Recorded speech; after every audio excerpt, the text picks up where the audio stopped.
নমস্কাৰ বন্ধু বান্ধৱীসকল ৰাজ্যত এপিএসসি আৰু স্লেট পৰীক্ষা একেদিনাই অনুষ্ঠিত কৰাৰ হঠকাৰী সিদ্ধান্ত উঠাই লোৱাৰ দাবী জনাইছে এছএফআইৰ অসম ৰাজ্যিক কমিটিয়ে।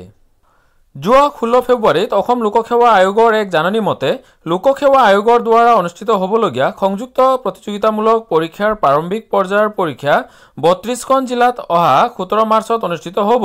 একেদৰে স্লেট আয়োগে যোৱা 21 নৱেম্বৰত প্ৰকাশ কৰা জাননী অনুসৰি সেইদিনা অৰ্থাৎ অহা 17 মাৰ্চতে সৰ্বমুঠ 29টা বিষয়ৰ পৰীক্ষা অনুষ্ঠিত কৰিব। এপিএসসি আৰু স্লেটৰ দৰে অতিকৈ গুৰুত্বপূৰ্ণ দুটা পৰীক্ষা একেদিনাই অনুষ্ঠিত কৰা কথাটোৱে পৰীক্ষাৰ্থীসকলক বিমূৰত পেলাইছে। কাৰণ ইতিমধ্যে দুইটা পৰীক্ষাৰ বাবে ৰাজ্যৰ হেজাৰ হেজাৰ যুৱক যুৱতীয়ে আবেদন জনাইছে। সততে অসমৰ নিবনুৱা সমস্যা দূৰ কৰিম বুলি দম্ভালি মাৰি থকা মুখ্যমন্ত্ৰীয়ে ৰাজ্যত দুটাকৈ অতি গুৰুত্বপূৰ্ণ বিভাগৰ পৰীক্ষা একেদিনাই অনুষ্ঠিত কৰি হেজাৰ হেজাৰ ছাত্ৰ ছাত্ৰীক পৰীক্ষাত অৱতীৰ্ণ হোৱাৰ পৰা বঞ্চিত কৰিবলৈ এক অতি কাণ্ডজ্ঞানহীন সিদ্ধান্ত লোৱা পৰিলক্ষিত হৈছে।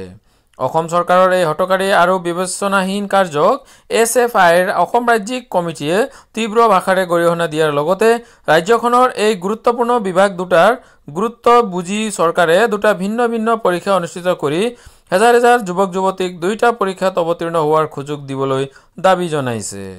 আজিৰ ভিডিঅ'টি মানে ভিডিঅ'টো ভাল পালে লাইক শ্বেয়াৰ আৰু চেনেলটো যদি নতুন তেন্তে চেনেলটো ছাবস্ক্ৰাইব কৰিব নাপাহৰিব।